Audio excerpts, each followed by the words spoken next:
There's analysis videos out there. There's just one analysis video that was made like 5 months ago, and this was before my entire lore. I hadn't seen it until like a few weeks ago. I was on a plane and I downloaded that video, and it was like Quackity's character analysis, and they nailed it very, very well. They nailed it super well. This was before all my lore streams, or at least like the main ones, I believe. And they nailed it very, very well. So just look up, there should be this video. Let's see. Quackity character analysis. Yeah, it's by Screwave.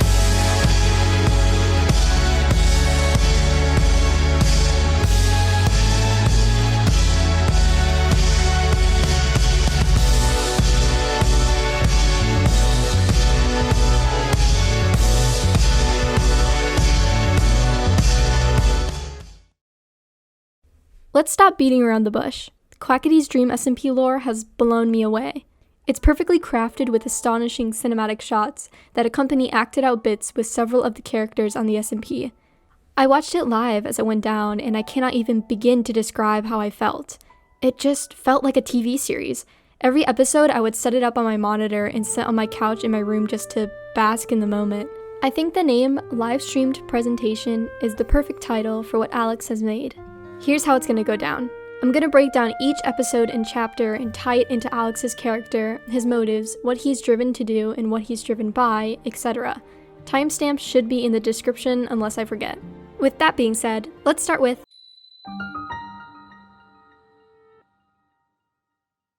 announced on March 16th, Chapter 1 came to everyone's surprise. Alex had been hyping up the lore stream for around a month now, with fans impatiently waiting as he hinted about it on his private alt account. It starts with an opening cinematic I just showed, with an echo of Schlatt's voice in the middle, hinting to the plot of the stream. Alex. Yes. You Yeah. know me. I know you. You and I, you know I wouldn't do anything that disadvantages you. The scene opens with Quackity climbing up the bloodvine-infested tower in the middle of Punz's yard. He meets Bad Boy Halo at the top, asking why Bad called him up to the tower in the middle of the night. Here, Quackity goes on a tangent about wanting power. You keep getting in my way, Quackity. Okay, well, I told you that's exactly what I was gonna do. To be fair, I did kind of warn you. What are you trying to do? What are you trying to do? I serve a purpose, Quackity. A purpose that the likes of you couldn't possibly understand. What is this? What are you trying to get? Power? Is that all you? Is that all you are? An asset to power? Bad? Is that all you are, Bad Boy Halo? Bad and Quackity's relationship on the SMP is really one of a kind. Out of the lore, Alex and Bad have really funny interactions with Alex poking fun at his friend. Before the Bloodvine arc, Alex's character had a very positive relationship with Bad. But after the Crimson Egg corrupted Bad, something changed. It seems like Quackity misses his friend and what they used to have. Quackity always wants to get into people's business, and Quackity tells Bad that he made it clear that he would get in his way a long time ago. He states that Bad is just an asset to the egg, while Bad says that he serves a purpose to it. Quackity can never understand, Bad explains, that the egg is deeper than he thinks. You realize you're just an asset, right? You don't own anything. You're not part of anything. You're just an asset to an egg. That's all you are, Bad. You don't know what power is, Bad, then that's your issue, and that's why I'm getting in your way. It's because I know the ins and outs of business. I know the ins and outs of power, and that's something that I'm sorry you're never going to be able to understand yourself, so. The whole power speech reeks of despotism. Quackity affirms that he knows the ins and outs of business and power, and he backhandedly tells Bad that he could never understand what he knows either. Quackity wants to show him, since Bad is a know-it-all, he wants to show him real power, he says. Here, at the top of this tower, Bad really thinks Quackity is nothing. Bad is superior to Quackity because the power that Bad possesses, the egg, is plastered all around the server. It's taken over buildings, homes, and lands, with propaganda being shoved into people's faces about it. But what Quackity possesses, he's kept to himself for the longest time.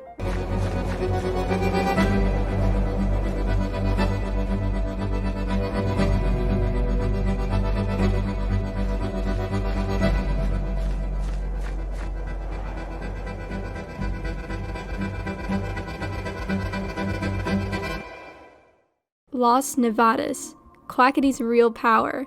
We don't really get a good shot of it in this stream, only one pan-up shot of the main building. From Bad's reaction, utter awe, turning to his friend, there's more than what meets the eye. This is where Chapter 1 cuts off.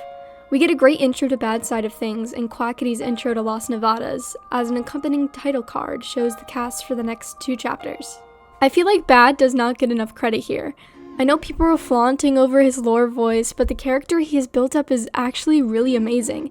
His interactions with Quackity are one of a kind and reminds me of this scene.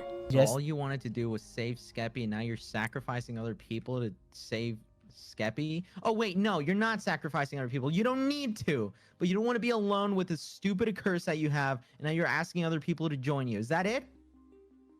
Do you think I wanted this, Quackity? Is that what you think? You think I wanted this? Why didn't you ask for help? Why didn't you ask for help? Why didn't you tell me, hey, you don't think I tried? I helped you. Quackity? You don't think I tried? Okay? I reached out to people, okay? We worked on it. Nothing worked, okay? Nothing we attempted, no matter what we tried, nothing worked. Skeppy stayed infected or messed up or whatever. Nothing we did was putting him back to normal, Quackity, okay? I had to make a choice. I didn't have time to consult everybody, okay, and see everything. My friend was suffering, okay?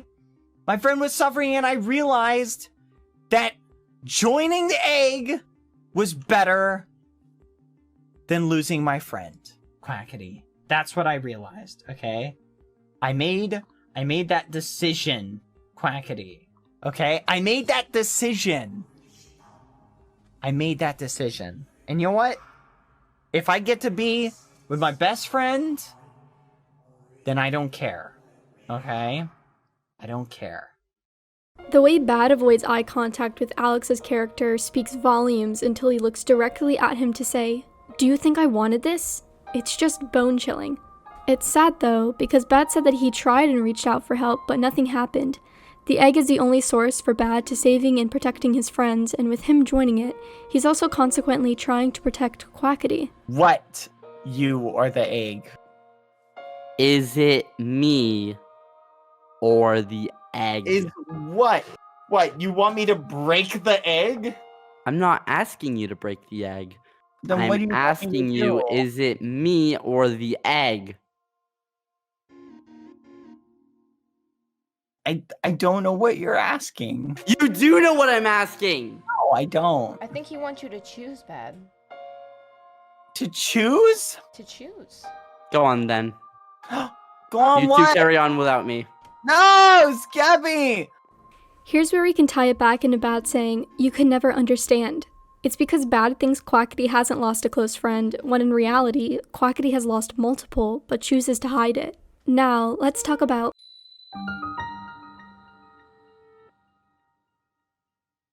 This chapter is more lighthearted than the other two, with Quackity receiving a book from Schlatt in one of his chests. It seems that the book has been sitting there for a while, the first page warning off unwanted readers. The book tells Quackity to follow the coaster above him, and when he does, Quackity finds himself in a cave. After some hesitation, Quackity makes his way down. Quackity sees Schlatt and greets him. He seems out of it, but still the same, showing Quackity around his gym, which is just a stone room with random images of buff men and photoshopped Minecraft Steves. This place seems to be underneath the spawn of Dream SMP, with Schlatt being able to go to and fro the planes of existence. He says that if he goes upstairs, his skin will melt off. It is revealed that Wilbur and Tommy are able to visit this area, along with Mexican Dream. Happy you're here because the clientele is they're less than committed to my vision of what I wanted this gym to be. This kid walks in here every day with a beanie. He's got this terrible accent. Don't even get me started on the smaller one that sounds exactly like him. He doesn't even. I don't even know if he speaks English. He just comes down here and he's like, "You killed Dream. Dream killed me." There's also another guy. Quackity presses about Mexican Dream, but Schlatt breaks the fourth wall and says that he just wants to reconnect with his vice president. I just want to connect with you, Quackity. You know, and you're trying to further the plot, and I'm just here, just trying to reconnect with an old friend. Quackity wants none of it, and he's strictly here for business. He doesn't care for the pleasantries, and he's sure as hell that he doesn't want to reconnect with Schlatt. Schlatt says that he has been brushing up on his Spanish and that Mexican Dream hasn't been helping him. And I'm kind of stuck on this reading comprehension bit on page 51. Es la 1 de la tarde y el restaurante español está lleno. Es un restaurante popular y económico. Hay 18 mesas y 5 camareros excelentes. En cada mesa hay 4 o 5 personas. A few more decades. So I'm just gonna. Because the other guy that comes down here, this Mexican Dream fellow, he doesn't help me either. Mexican Dream? Yeah. Who the fuck is that? Who the fuck is that? You think I know? Is Dream visiting you? Quackity pushes about Mexican Dream again, confusing him with the real Dream. Schlatt says that he wants out of this gym area and wants to be alive again. He brings up the revival book and how it was given to Dream. This is where Quackity initiates a bet. He says that they can go back to Las Nevadas and gamble on it, and if Quackity loses, he has to go to the prison and get the book from Dream, and if Schlatt loses, Schlatt never gets to come back to life, and he works under the guise of Quackity's command for nothing in return. This starts to show Quackity's sinister side. He states that Schlatt will get no pay, nothing, and will be forced to work under Quackity for the rest of his undead life in servitude. This shows how Quackity can go to the extreme to get what he wants. It's funny because Quackity talks a big game, but ends up losing in this chapter, transitioning us into Chapter 3 is the last chapter of the first lore stream. After the gamble with Schlatt, Quackity made his way back to Spawn to meet up with Sam, the warden of the prison. He explains to Sam that his visit is long overdue and that he needs to see Dream inside of Pandora's vault. Sam is unsure though because of what happened with Tommy. Do you know what I'm getting at, Sam? He has power, Sam. He still has power.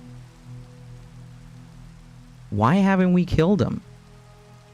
We can't kill him, Quackity. He's the only one that can bring people back to life. That's the whole reason we put him in the prison in the first place. There you go. There you go. There you go. Now you're following my lead. Quackity asks why Dream isn't dead yet and why they are keeping Dream alive in the prison, and Sam says that they need him alive since he knows how to bring people back to life. Now, Quackity still thinks that this book is a physical item. He thinks it'll be easy, that he can just go and confront Dream in the vault and take his book, because what would Dream do? Quackity pitches the idea that he should be able to bring his weapons in, just in case Dream tries anything.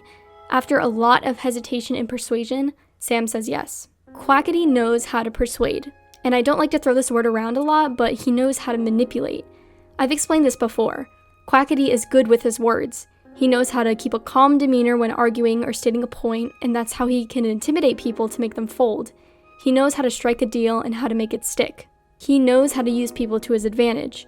Before entering the prison, Quackity butters Sam up, saying things like, "I'm not stupid, I know how to handle myself," practically proving that he's responsible, picking apart Sam's written rule that no weapons are allowed in the prison.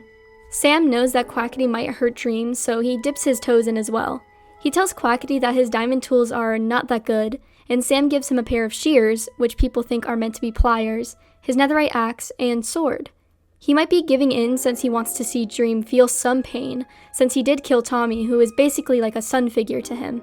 But Sam knows that Dream can kill with his bare hands and is incredibly powerful without a weapon, so arming Quackity up was the only way for Sam to guarantee a safe return. Sam maybe even cares more about Dream getting hurt than actually protecting Quackity. Sam never offered up any armor or suggests to bring some, he only provides his weapons. Sam and Quackity might have a partnership, but it doesn't go beyond business. They both see each other as a ways to get what they want. Sam wants to get revenge on Dream while not being directly responsible, therefore keeping his quiet and stoic warden image, and Quackity gets Sam's architectural help in Las Nevadas. Dream is surprised to see Quackity. The last few altercations before he was put in the prison weren't the greatest. Quackity brings up what Dream did to Tommy, and Dream asks if people think it was cool. Since Dream has no outside contact with the people except for the visits, he really doesn't understand how people view him, but it's kind of unsettling for him to ask if people think that him killing a child is quote-unquote cool. Quackity cuts straight to the chase. He wants the book. This is the flaw in his plan because Dream explains that he couldn't bring anything in and that he memorized the book. This would turn out to be bad for Dream. Quackity probably would have went easy on him if the book was physically in the chest. He could have just threatened Dream with the weapons, took the book, and exited the cell. But Dream is the book. Dream gets cocky.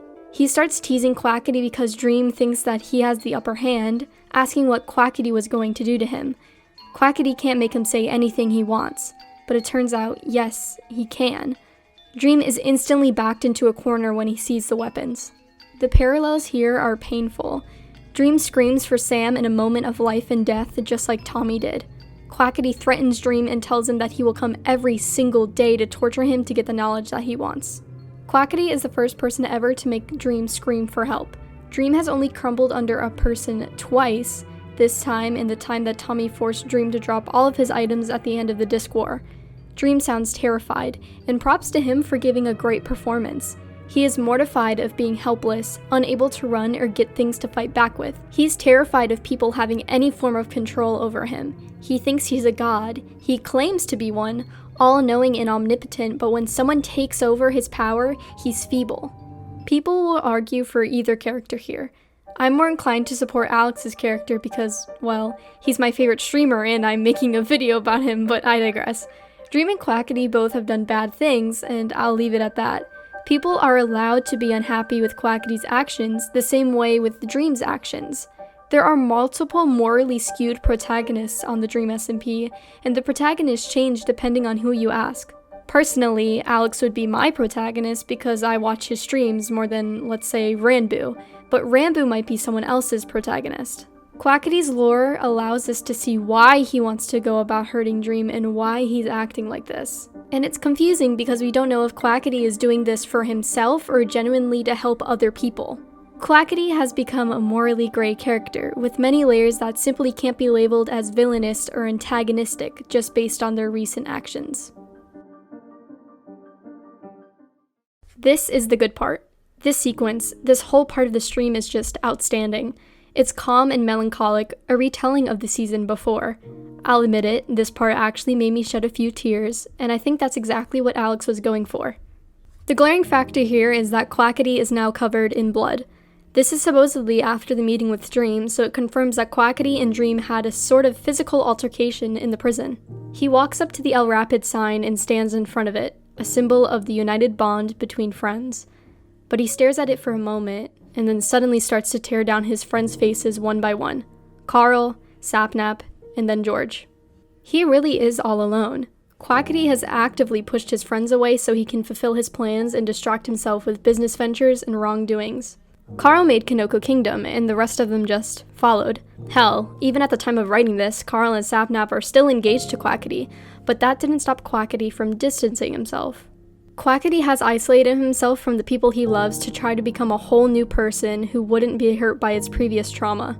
Come to think of it, his only friend is really Bad Boy Halo, and I wouldn't even call him a friend, maybe just an acquaintance, along with Sam. Bad is the only one who has contacted Quackity, along with Schlapp, but Quackity has made it known that he doesn't want to be friends with him again. Quackity looks back at himself on the El Rapid sign, longing at the life he once had with his friends that was so suddenly taken away from him. He isn't innocent anymore. He isn't the loud, comedic side character anymore. He has lost everything and has been building himself from the ground up with nobody but himself. He wants to cut this old part of himself off, and that's what he does. He starts tearing down El Rapids, memories of a past life that he wants to forget about. This is where he stands at the top of a pyramid. A clip of Alex's past dream says, "At the end of the day, what this is a new beginning, okay? This is a new beginning for the country, El Rapids." This applies to him now. By destroying El Rapids, he's destroying his past self.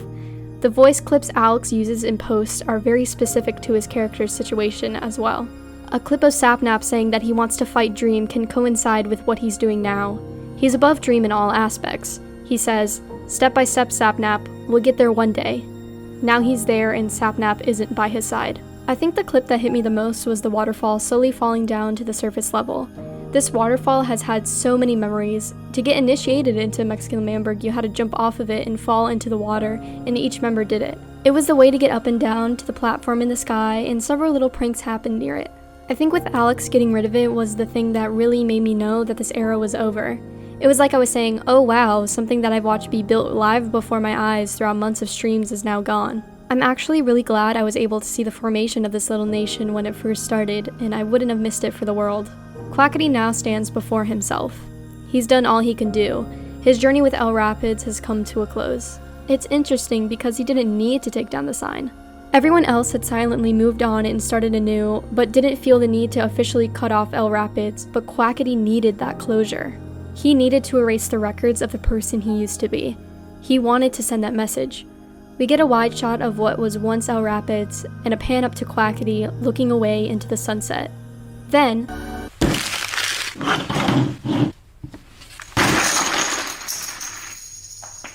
the viewer is pulled out of their emotional cocoon with an IRL skit section. Alex crumples up the scene, disregarding it, taking away any emotional attachment the viewer had to it. He slams a calendar on the table, a slash mark implying that he didn't get the information from Dream and that he would have to go back and keep on visiting, and then a case of poker chips. This scene is wonderful. Something about the abruptness of it all is just so charming to me. It kind of merges real and fiction. It's like we're watching Alex's character in the real world. This is the last scene before the first lore stream cuts off. The response to the stream was overwhelmingly positive. When Alex said that we wouldn't be expecting what was going to happen, I didn't believe him at first, but he really blew me away. Throughout the lore stream, I kept asking myself these questions. Why does Quackity want power? To feel wanted? To prove himself to someone? To who? Does Quackity actually want to be the villain of the server, or just wants to fit in and get his friends back? Now, the lore stream was on March 16th, but Twitch had a little glitch where it wasn't sending out notifications for a while, so Alex decided to lay low until it was over. He teased some more, posting more images on his main and alt accounts, and it was revealed that Fundy was also tied into his lore too. Fundy has some sort of lucid dream condition where his dreams can affect reality, and he can talk to himself in said dreams through books. The books tell him not to join him and that he is real, alluding to someone else besides him. The book warns Fundy that his intentions aren't what they seem and that he will hurt everything Fundy loves. He finds himself waking up in his tower over and over, and the cycle happens again until he finds himself opening the door to his tower to a man in a hood, who runs towards him until Fundy is asleep in his bed. Then, Quackity's signature smile shows up on the screen and casino slot machine sounds play in the background. This is very Rambo-esque, but it got me hype either way. Quackity is not what he seems, to the people of the SMP and to the viewers. The opening scene is fantastic. Alex has a way of pacing and storytelling that makes the viewers keep on coming back to watch. The opening scene can speak for itself. 3 hooded figures, just like the one seen in Fundy's lore stream, all on horses, traveling through the Dream SMP. One of them is supposed to be Quackity, since he's riding his skeleton horse, renamed to Ossium. They ride through the pouring rain through spawn. They stop in front of what seems to be Eret's castle, revealing their netherite swords.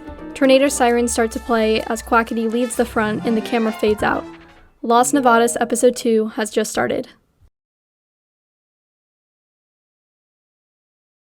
The pacing in the scene is really good. We get a sense that time and days have passed because of the weather, showing to change in different scenes. We get a shot of Quackity in his storage room, getting his tools and setting off to the prison. We see how dedicated he is in getting his information from Dream. He'll go whatever the weather is, rain or shine, even in the snow. He's committed to getting the information that he needs from Dream, and it shows that Sam is always there helping Quackity too. We even see him with different pieces of armor on and off, and even one time wearing no armor at all to show the passage of time. Sam is fine with Quackity hurting Dream. He even closed down the prison for a certain amount of time to hide the fact that Quackity was torturing Dream. It is shown that Quackity's visits are a normal routine for both of them, spanning several days and weeks. Every time Dream sees Quackity, he starts frantically screaming around his cell, even hiding in his waterhole to get away from Quackity. But now it's revealed that this episode takes place before the first. It's a prequel. This is very smart on Alex's part because we get an inside look on more things. The first part is set 3 days before the first visit to Dream. Quackity makes his way to Sam's private island, a place isolated from the greater Dream SMP. This is probably the first time Sam has seen Quackity in a while. This takes place before everyone knew that Tommy was back alive. This is shown because Sam built a grave for Tommy, and they talk about him in the past tense. Sam blames himself. He's the warden, Sam explains, and he explains that it's his job to protect Tommy. Quackity says it's not just him who thinks that it wasn't his fault and blames Tommy's death on Dream. You know I'm not the only one, right? Not the only one what? I'm not the only one who thinks it wasn't your fault. Tommy's death was a product of Dream, Sam. And you have to accept that to move forward. Quackity is seen doing this in the first lore stream, persuading Sam and getting the point through Sam's head that it wasn't his fault, it was Dream's. This is where Quackity brings up the idea of killing Dream for the first time. The only way he's gonna stop this is if you get rid of him, Sam. He phrases it as the only way, saying that Dream can do it to so many other people. They both jumped the gun a bit here. Trigger happy, Sam gets all of his netherite and prison weapons, and Quackity and Sam set off towards the prison, and Quackity hypes him up the whole way there. But something shifts once they get to the prison. Sam changes, getting emotional, and he says that they can't kill Dream. Quackity, we can't kill Sam, Dream. you're not going through, Sam. Sam, you're not going through. What's going on? Quackity, Sam, don't. We can't Sam, do this, Quackity. Sam, Wait, I can't do this. Wait. Sam, Quackity, go through. Quackity tries to brush him off and takes his own initiative to kill Dream, but Sam is set in his place and he can't do it. Business partners. That's what Sam and Quackity are. They have a good relationship, with Sam being more compliant towards Quackity, but once emotions get mixed in, that's where it gets rough. Quackity looks disgusted as Sam speaks for Tommy, saying that he would want him locked up. It's the whole reason we put him in here to begin with. Tommy trusted me to keep Dream in here. And now Tommy's dead. I can't do this to Tommy. Quackity says that Dream needs to die once and for all, but Sam says that they need to keep him alive since he's the only person who can revive people. If someone else dies, Dream's the only one that can do anything about it. This is about the second time Quackity has ever heard about the revival book in a real sense. In a moment of Sam's weakness, Quackity goes back on what he says and says that Sam had one job to keep Tommy alive. You had one goddamn job, and you can do redemption right now. This is your redemption right now. We go in there and we fucking kill him, Sam. Quackity apologizes, but knowing his character, he probably doesn't mean it. There's some foreshadowing to the events that occur later in the lore, Quackity torturing Dream, and Quackity makes it clear that Tommy's death wasn't Sam's fault, and that emotions have no place in their partnership and in Las Nevadas.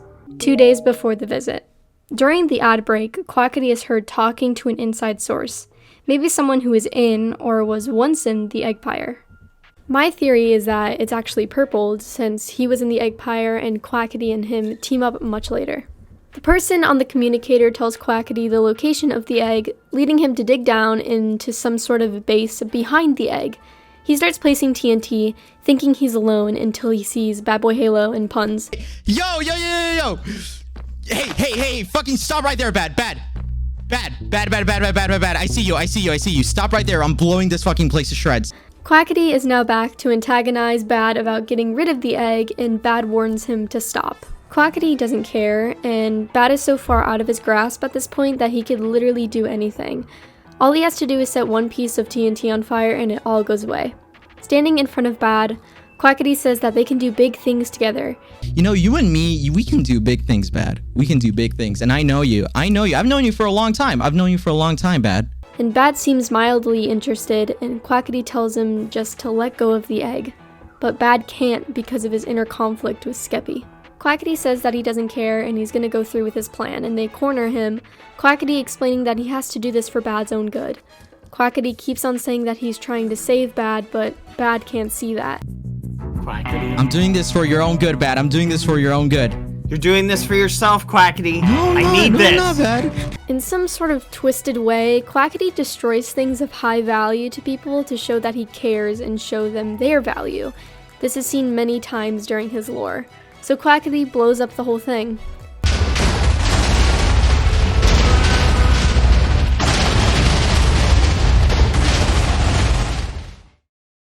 Quackity stumbles through the wreckage, with the egg saying, "How dare you try to take this one from me? You will suffer for this."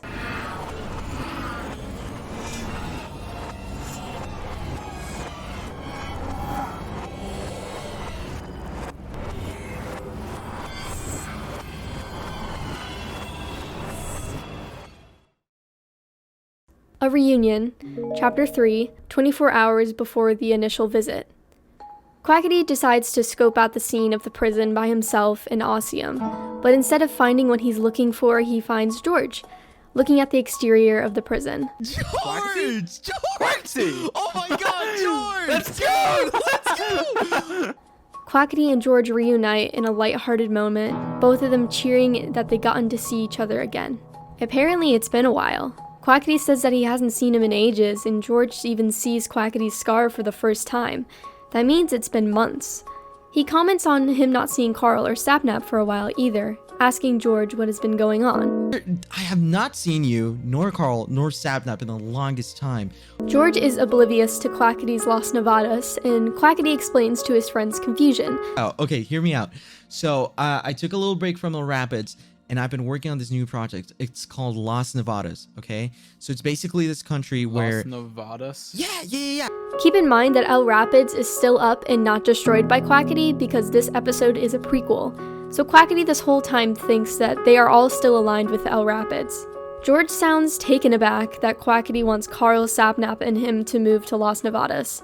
George asks about Kanoko Kingdom. What about Kanoko Kingdom, though? What do you mean? Isn't that something like Badmate or something? What's that? What? What? You joking? I've seen the signs, but I don't know what it is. Since Quackity has been away for so long, he doesn't know what that is. Quackity doesn't care and keeps on talking about Las Nevadas, but George pulls him back, asking about Kanoko Kingdom. George phrases it as their country, our country, between both of them, Carl and Sapnap. What do you mean, what about Kanoko Kingdom? What do you mean? What? What do you mean, who cares? It's our country. I can't just leave. For the longest time, George thought Carl had told Quackity about Kanoko. Of course, it's less than ideal to trust a guy with a horrible memory loss to pass on an important message. George thought Carl told Quackity, but in the end, Quackity never got the memo that they had moved on and built a new state. Carl, with his memory loss, told George that he did in fact tell Quackity. No one told me shit. George. It's like a big thing. No, Carl told you. What do you mean? It was a big thing. What do you mean? Carl definitely told you. Dude. Quackity is distraught. Quackity thought that the flow from El Rapids to Las Nevadas would be seamless, but it wasn't and isn't. Oh no, I didn't know. I thought we still had El Rapids going. I made a whole plan with the Las Nevadas thing, and it. Quackity then says that it makes sense. Makes sense. That explains so many things. Okay. We may not know what it makes sense of, but from my perspective, I think to him, it explains how they never told him about Kanoko, because the Kanoko boys were under the guise that Carl already told Quackity. Quackity asks about the fate of El Rapids. George says that they just kinda left El Rapids for Kanoko. You can't be in two at once, he says. Quackity tells George not to tell anyone about Las Nevadas, and that he needs to keep it to himself until it officially opens. In some petty way, Quackity doesn't want his own fiancés, Carl and Sapnap, to see his new city that was built basically in their image. In a bittersweet ending to this chapter, George and Quackity part ways, with George holding the Las Nevadas information tight, only for him to know. See you around, George. You'll see me around for sure. The community house, the spawn border, Skeppy's house, the Lemamberg walls, all sites all Dream SMP fans will recognize. This is a flashback epilogue that takes place right before the election. Up on a hill, Wilbur and Quackity stand, just talking and basking in the nature. Quackity and Wilbur haven't gotten time to really know each other with all the debates going on, so Quackity decides to pick his brain for a bit. Pick my brain. Yeah, I don't know. Just get to know you a little better. Wilbur doesn't mind and actually finds Quackity a bit interesting. Quackity wants to know the motivation Wilbur had for Lemamberg. Wilbur explains that he wants protection for his people. That's a big question. I guess it's just protection for my people. I mean, I just want to see them thrive, and I want to see them safe. Protection for your people. Yes. He wants to see them safe and away from any harm, and Quackity finds that interesting. Quackity wants Wilbur to drop the presidential act, but Wilbur declines and says that he needs to act professional because he needs to get his ideals straight. Forget the politics. Forget we are politicians right now. I mean, I appreciate it. No. The election is in 12 days. Quackity finds it laughable. It's only the two of them. Quackity wants to form a friendship with Wilbur, and he doesn't want to overthrow or fight him. He just sees a divide between the both of them. Quackity likes to think that everyone has a side of them that wants a better future for everyone. In my old Quackity analysis video, I explained how Quackity didn't feel welcome in L'Manberg, being denied from stepping foot inside the walls. He explains that verbatim here, and how that he feels a lack of belonging. See, when I got here, when I got to these lands and I wanted to join L'Manberg, I was told I couldn't. I was told to walk away because I wasn't allowed to join L'Manberg. And to me, that was a lack of belonging. Alex actually watched my video, so it's cool to see how my viewpoints from my video influenced his character here. Quackity looks towards a bright future where everyone is free and can come together. This can tie into what content creator Wilbur said on Reddit, and how Quackity is a neutral good character. I explained that neutral good characters stick to what's right without being biased for or against order, and think that government is fine as long as the government doesn't interfere with what's going on in the daily lives of citizens. Quackity disagrees with the walls and wants everyone to come together. Quackity wants to see the good side of Wilbur, and Wilbur doesn't care for what Quackity says at all. He actually completely disagrees with him. Your aspirations of optimism are not going to be subject to my nation's security, I'm afraid. I completely disagree with everything you've said. Quackity and Wilbur are very interesting, with Wilbur being a foil to Quackity's "I want freedom for all" viewpoints. Quackity agrees to disagree, and while Wilbur agrees that everyone may have a smidge of good in them, he explains that that good is only to benefit themselves. I mean, agree to disagree, but that's not what I'm talking about. You say everyone has a good side, Quackity, and you're right. You're right. Everyone has a good side.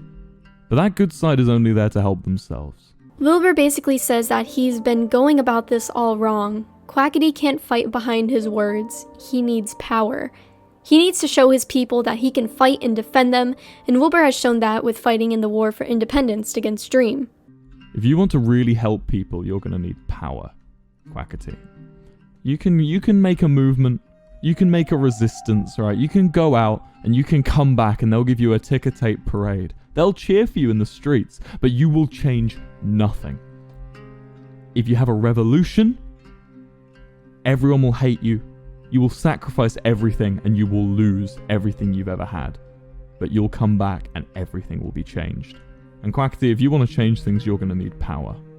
Power isn't gained through forming political parties or speaking about ideals that will never see the light of day. It's about showing those ideals, making an effort, swords, battles, steel, iron, and blood. You're going to have to show your bad side, Wilbur explains. Wilbur says that Quackity is only a low outsider and that he isn't ready to fight for his ideals. When I look at you, as a fellow outsider, you're not ready for that. We get a flashback of all the times that Quackity tried to fight and failed, really tying what Wilbur set up into a pretty bow at the top of Quackity's character. We now see Quackity stand at Wilbur's grave. He opens a book titled Project Nevadas and he types, "My dearest friend Wilbur, you were right all along, and I won't make the same mistake twice." He places it in the chest and leaves, and this ends the second lore stream. This lore stream gave insights to many things, and I just want to touch on a few. I feel like both Quackity and the Kanoko boys are in the wrong for not communicating enough. I know Quackity was so enthralled in his work that he totally forgot to talk to people for a few months, but even forgetting his fiancées is wild to me. The server has no sense of communication, and even some or most of the conflicts could end if you just sat the parties down next to each other and made them talk. Something that I picked up on is that right after Quackity found out his lovers and George basically left him, he went straight to torture Dream. I feel that Quackity didn't initially want to bring his tools in, but now with the pent-up anger from Kanoko Kingdom and him being left behind, he brought his tools in so he could get his anger out on Dream. And right after he gets his anger out the first time, he tears down L Rapids. Quackity is so trivial. Maybe that's why I like his character so much. I also love the setting for the Wilbur and Quackity scene, with Alex setting up Wilbur as another morally gray character. Through Wilbur's speech, I found myself disagreeing that Wilbur disagreed with Quackity's views, but some other viewers might agree with Wilbur and say that physical power is the only way to go. It really just depends on which side you took in the initial beginning of the Dream SMP. It also depends on who you watch most on the server. The third lore stream was set for May 22nd, but between this we got the Red Banquet hosted by Bad Boy Halo. The Red Banquet was hosted by Bad as a disguise so he could sacrifice victims to the egg. This was already seen with Bad almost sacrificing Puffy and Purple to the egg. Foolish is put on the chopping block and with all the attendees watching is sacrificed and right after Quackity shows up. Keep that in mind. Quackity's timing here is important. Bad tells Quackity that he is outnumbered, but Quackity pulls out the big guns. Purple shows up after his long hiatus on the server and Technoblade. Apparently Techno and Quackity made a temporary truce to fight against the egg. Purple explains that Quackity had the better price after leaving the Eggpire. All of them together take down the egg and Bad is forced to flee. After this, Wilbur is actually revived by Dream when Tommy and Ghostbird visit the prison. Wilbur sees and reads Quackity's note, wanting to find him and speak to him again. We've been through a lot. We went through a lot together, and my dearest friend Wilbur, you were right all along, and I won't make the same mistakes twice.